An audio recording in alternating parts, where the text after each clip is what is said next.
So this talk is called To Art is Human, The Diverse Harms of Generative AI Art. I should say AI art. I want to make it clear right off the bat that I'm not anti-AI or anti-tech. There are applications of machine learning that are being used for really useful and amazing things, like diagnosing lung cancer before human experts can spot it on an image, analyzing Dead Sea Scrolls that have been rolled up and burnt for thousands of years that we can now process the images in without unrolling or damaging them. A human couldn't process that much information and find the patterns.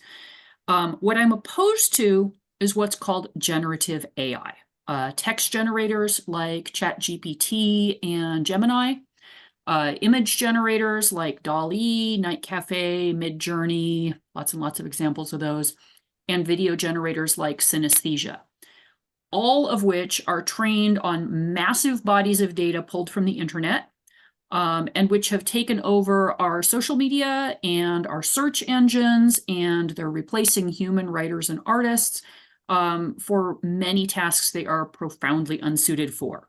So that's what we're talking about, and I have lots of reasons for opposing that. Philosophical and aesthetic arguments. Art is one of the things that makes us human. It separates us from most other animals, although arguably not a few other intelligent species, including chimpanzees, gorillas, elephants, and possibly crows. And we've been doing it since before we were even Homo sapiens. So I'd like to share with you just a little example here.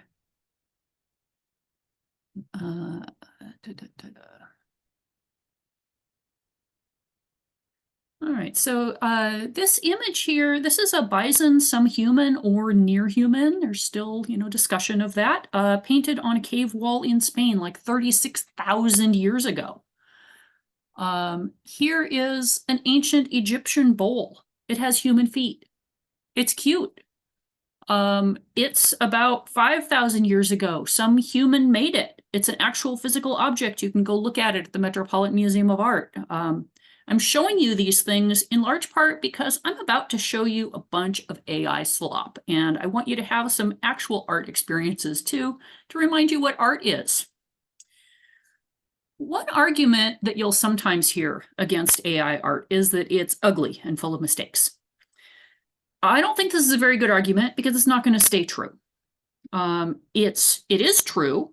Right now, AI images usually have this waxy, uncanny perfection, glaring color that you don't see in actual photographs, flaws like trailing disconnected pieces and extra limbs and stuff like that. And we can laugh at that, we can make fun of the flaws, but AI companies will probably get better at making convincing images that don't have flaws. And they're already fooling lots of people and swaying their opinions, even with these weird glassy fakes. When we see what looks like a photograph, that kind of goes right into our brain and we don't question it that closely. Even if we did, we would notice this can't possibly be a real image. So let me show you a couple examples here. Not that one, this one. So here are some images you might find on a farm website. We have these beautiful, perfect images of farmers and vegetables. But then if we look closely, we might notice that these hands are turning into gloves. We've got this guy. Is he making a fire or is he chopping firewood? The axe is maybe on fire along with the pile of firewood. So AI doesn't know what it's doing. It doesn't know what any of this stuff actually is. So we get this uncanny abomination going on. Even so, you could look at that page and not notice that. Beautiful images. Don't look too closely. You're not going to notice how weird it is. This leads to a better argument. AI effortlessly creates believable lies. AIs write mushroom guides and books of health advice that are now available online in huge numbers that will get you killed if you follow their advice. And who's responsible if you die by eating a mushroom that an AI written mushroom guide said was safe? There's no human author. Is Amazon responsible because they sold it? They say no. Is the publisher responsible because they approved this book? Unclear. Somebody produced that and sold it to you, but there's no human writer. And here's an example of a mushroom image that would get you killed if you took its advice. This one's not from a book, but an online source. The picture on the left is AI generated. That's not a real mushroom. It is portrayed as being a porcini mushroom. An actual porcini mushroom is on the, or porcini, I guess, is on the right. The one on the left looks more like an amanita. It's got a darker color, quite different shape, and white spots. If you find a mushroom that looks like that in the wild and you eat it, you might die, because that's not an edible mushroom. So the thing about AI is it can make these photorealistic, even hyper-realistic, like more than real life images that are emotionally exaggerated, and they hit our brains like the real thing, only more so. Many people are taken in by these heart-wrenching or infuriating images that show up in a million permutations each. A couple of examples of that. We'll see disabled veterans alone on their birthday. Sometimes they're crying on a cliffside with a dog next to them. You see millions of these. American flags, truck trains covered in inexplicably standing American flags. There are millions of these. African children who've made Jesus out of Coke bottles, or maybe Jesus is made out of crustaceans, or maybe it's gotten even weirder and the kid is made out of Coke bottles, or maybe is a chicken. Okay, this one probably wouldn't fool anybody. But there's a whole industry out there producing these bizarre images designed for clicks and designed to get an emotional response out of people. There's a whole range of babies being attacked by ants. I'm not going to show you any of those. I assure you they're horrible. So there are all these purposefully manipulative images that are clogging social media for clicks. That's what they're for. Worse yet, generative AI can be used to create deep fakes that can put false words in a politician's mouth on video. Here's an example. Let's see, I should share the audio with this one.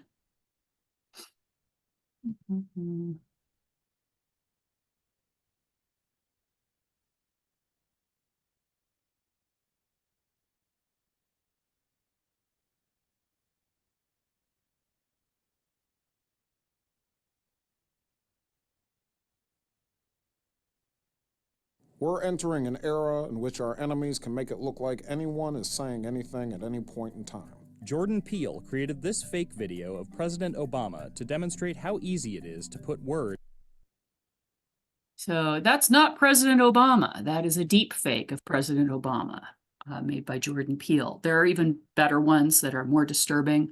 There are people who have had porn made of them by putting their head on a porn actor's body. This is one way that people have been harassed online, including journalists, and it's just one of the things that is out there. You can have these images that look like you doing things and saying things that you never said. So if you really don't mind being manipulated, if you really don't mind being misled and lied to, at least please get a human to do it. Here's a quote. Please stop using ChatGPT. I can feed you misinformation too, and I'm also beautiful and funny sometimes. Yeah, so let's stick with the human liars if we want that. So there are also economic arguments against generative AI, and those are important. Generative AI art steals work, reputation, and income from human artists. This is kind of the core of my objection, although there are many. Meta downloaded pirated copies of literally millions of books to train its AI. All of the big name AI programs that you will think of are all trained on stolen information. And they say they can't survive if they're not allowed to steal information. AI texts are hurting publishers, authors, artists, and journalists. In the absence of capitalism, this maybe wouldn't be quite so important. Sure, there can be AI art and there can be human art, big deal, that's fine. But in the absence of in the presence of capitalism and the absence of a universal basic income to allow artists to live, then when AI steals their art, their income is removed. So they either starve or they stop being artists or both. And both the artists and the world are poorer for it. In addition, AI images in the style of an artist can damage the reputation of an artist. It damages their brand to have other people making things that look like they're theirs. Studio Ghibli is currently dealing with this because there's a new, hey, I can make you a Studio Ghibli style image ability in, I think, actually several of the current AI generated Gen AI programs. And when you have a brand created that has for years produced these charming children's films, when you suddenly have people producing images of very, very different kinds of subjects, that could be confusing or damaging to your brand. That's Trump and Epstein, if you didn't know that, based on a photograph.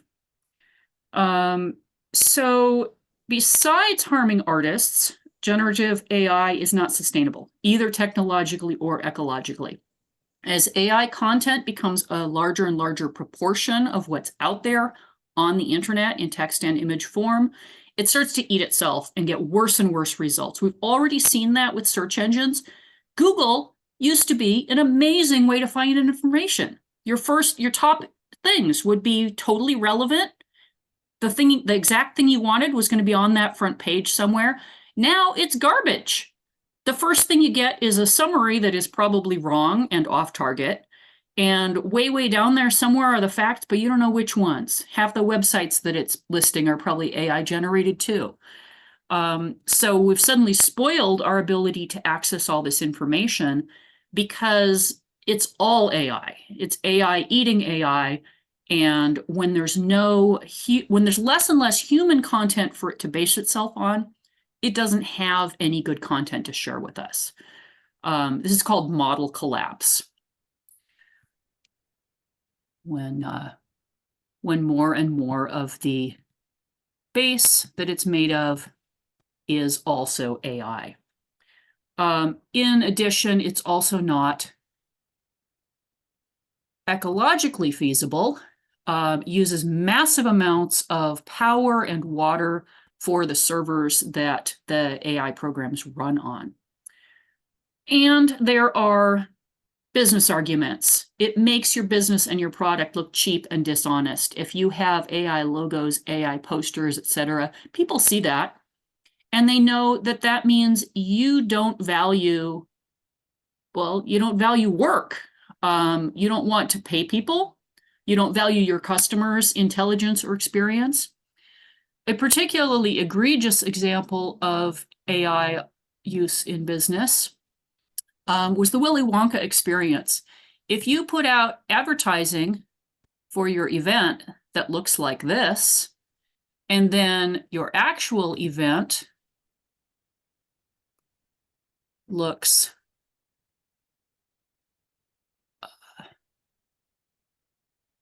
sorry, why is this gray? Oh, because I hadn't unad blocked it.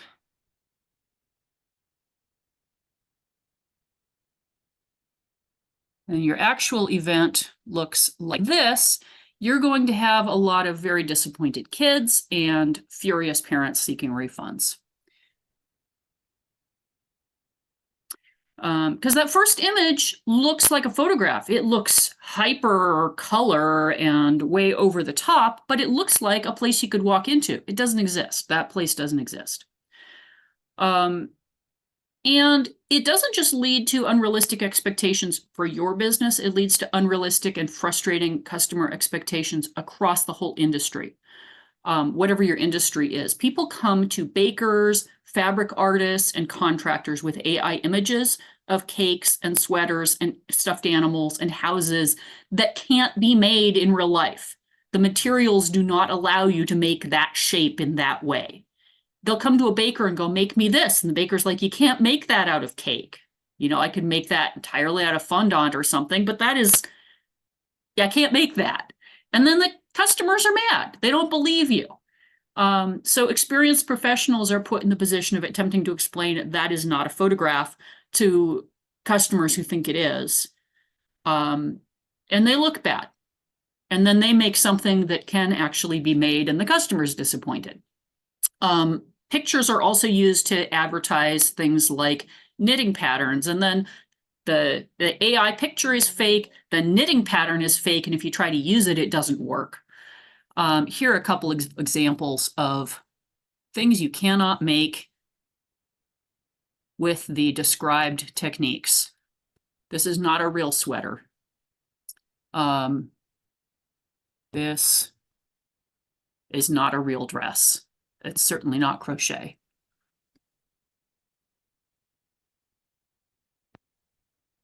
I think I had a giant stuffed lion too, but I think I misplaced that one. Anyway, if you see some little old lady who's made an enormous crocheted animal, there are lots of examples of those. They're all fake. There may be somebody somewhere who made an enormous crocheted animal, but none of the pictures I've ever seen are real ones. Okay, and besides all that, because AI art has no creator, it can't be copyrighted. So if you're making art using AI tools, what are you going to do with that then? You can't copyright that. So you stole someone else's work. Someone else can steal that from you and market it too. You don't own that thing because you didn't make it. All those AI generated books for sale on Amazon, you could copy them and sell them too. You probably wouldn't because you're a decent person, but you could. And you might even win the court case. So don't use AI for your business or you have no actual content to offer people. But the most fundamental argument against generative AI art is about why we make art. Art is enjoyable as a process, as a thing to do, not just a thing to have or sell. There's an article by Sureka Davies on LitHub where she says, it's 2019. I'm in a bar in Providence, Rhode Island, chatting with graduate students and researchers with PhDs.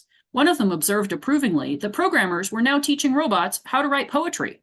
But this struck me as a total waste of time. Why would anyone bother making robots who could write poetry except to advance the field of robotics? His answer, it was worth building robots who could write poetry so that people wouldn't have to. Davies was rightly disturbed by this position, so that people wouldn't have to. Another writer comments,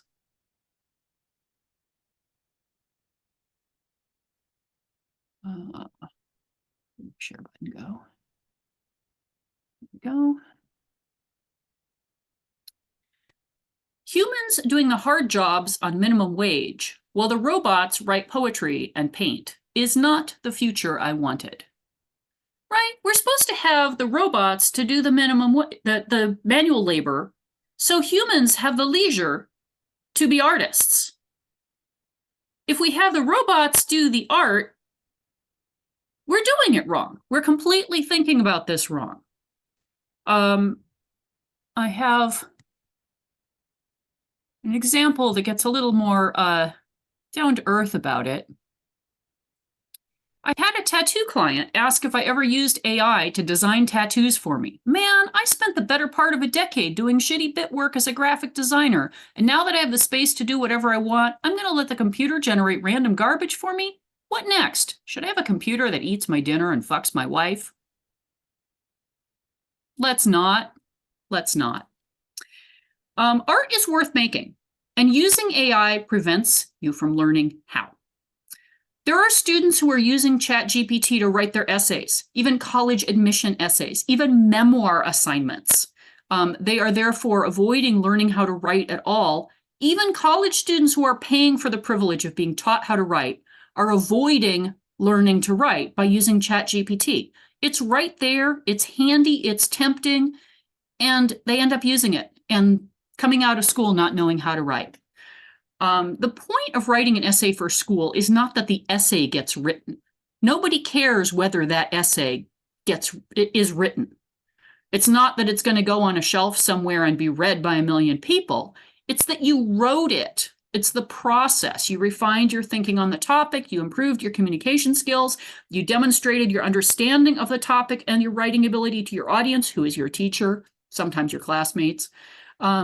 And your teacher is probably, in most cases, much more informed on the topic you're writing about than you are. So it's not that you're giving them information, it's that you're relaying to them what you have learned how to do. So the point of an academic essay is not that that essay exists, it's that you wrote it to help your learning and to assess your learning. If you have ChatGPT write your essays, you might fool your teacher. You might not fool the next one. But meanwhile, you haven't learned how to write. You've wasted everybody's time and your tuition money. Instead of spending time tweaking a night cafe prompt, try spending some time drawing. The drawing might not be as flashy. It won't look like a photograph, but it will be yours. It will be something that nobody else could have created because it came from your pencil or whatever you used and your brain. And in the process, you'll have gotten a little bit better at making things. Human art involves human experiences, perspectives, and choices. It involves seeing and expressing analogies between whole systems of experience that AI programs have never had. Maybe someday they'll be able to do that. And I'll have different issues and they'll be more complicated. But right now, at least, the systems that are creating art don't have internal experience. They don't know what they're talking about. They don't know anything about the world. They just put words together and colors together and shapes together. So AI art doesn't contain any new information. Cory Doctorow wrote a detailed article about why I don't like AI art that boiled down to every piece of human created art comes from a perspective. It reflects how some human saw something at some point in time, and it's the result of a series of innumerable tiny choices along the way. Every detail about that piece of writing or that piece of visual art is made out of human choices coming from their experiences. And AI art doesn't, except insofar as it's stolen those and mixed them together. The program doesn't have any experiences, and the person who wrote the prompt didn't make those choices. So it's only remixing human views, and then I'd rather see those views. I'd rather see what the humans did. There was a long thread on Reddit about, so what's the difference between what an AI program does in creating art and what humans do when they're inspired by other artists and all of artistic history and so on. Someone by the name of Geahk, or however you might pronounce Geahk, says, I'm bound by time in a way a machine is not. In my entire life of appreciating other people's artwork on the internet or in person, I have probably looked at and enjoyed maybe around 800,000 pieces of art over the course of 40 years.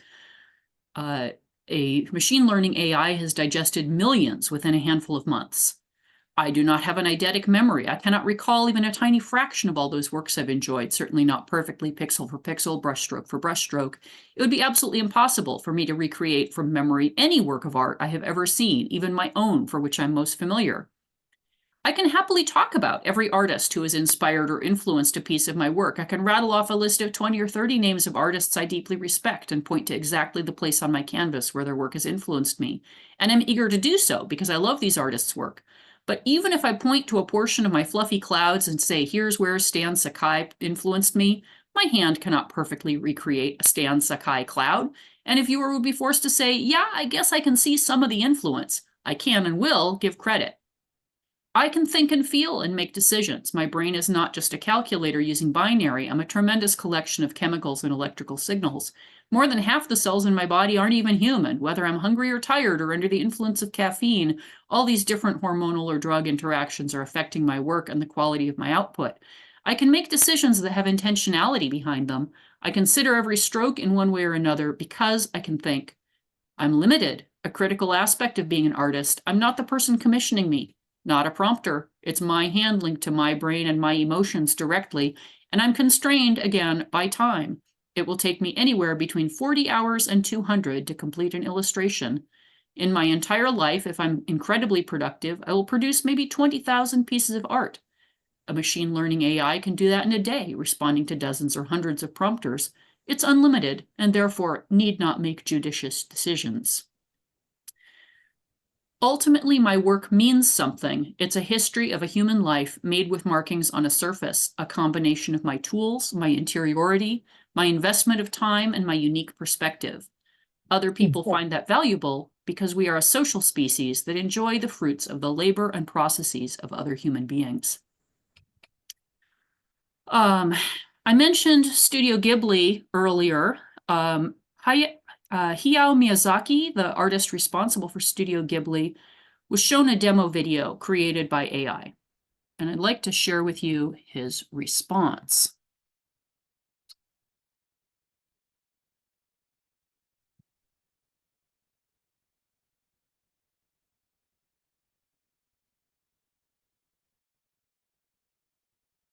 極めて不愉快ですよね。そんなに気持ち悪いものをやりたいなら勝手にやってればいいだけで、僕はこれを自分たちの仕事をつなげたいとは全然思いません。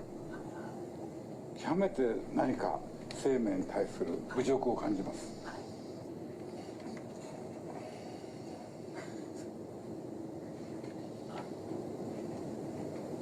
これでもほとんど実験なので、それは分かってます。その世の中に見せてどうこうってそういうものじゃないんです。それは本当によく分かってるつもりですけど、どこへたどり着きたいんですか。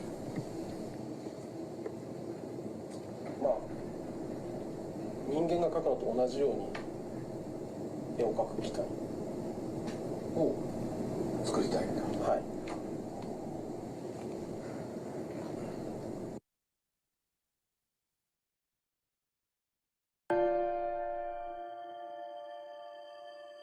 地球の最後の日が近いって感じですね。それは人間の方が自信がなくなってくるから。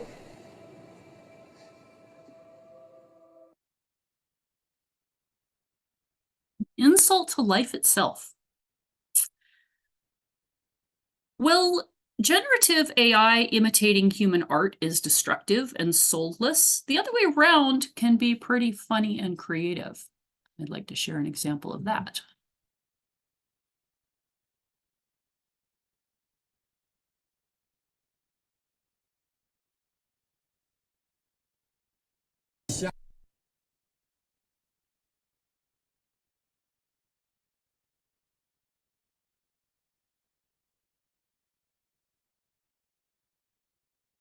It's taking a sec.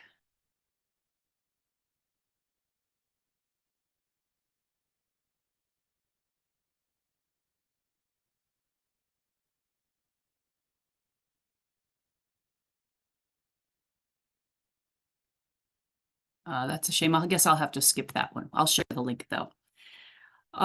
To conclude,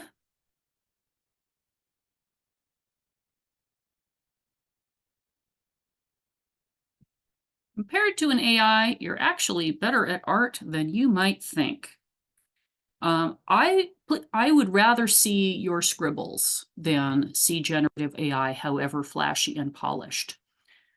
Please refuse to use generative AI. Support actual human artists by paying them for their art, whether you're buying paintings, comic books, poetry, romance novels, a company logo, or a character sketch. And make art yourself.